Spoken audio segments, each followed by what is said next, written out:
60 বছরের বুড়া মানুষ এখনো বিড়ি সিগারেট খায়। আরে এই চাচা আখেরাত কি বুঝলা যে এতটা বছরে? 60 বছরের বুড়া মানুষ এখনো চা দোকানে বসে রঙিন টেলিভিশনে নাচ গান দেখে।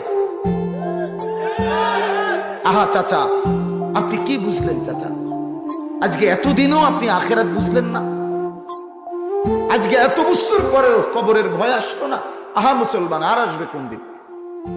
আর কে বললে, আর কখন বললে আল্লাহর কোরআনের চাইতে দামি আর কোন কথা বললে আমরা বুঝতাম? কোরআনুল কারীমে আছে, আল্লাহ বলছেন ফাবিআইয়ি হাদিসিন বাদাহু ইউমিনুন। এই যে আল্লাহ বলছে, বান্দা বলো তো এর চাইতে, এটা এই কোরআনকে বলছে আল্লাহ বলছে, আমার বান্দা বলো তো এই কোরআনকে বাদ দিয়ে এটার পরে আর কি বললে, কোন কথাটা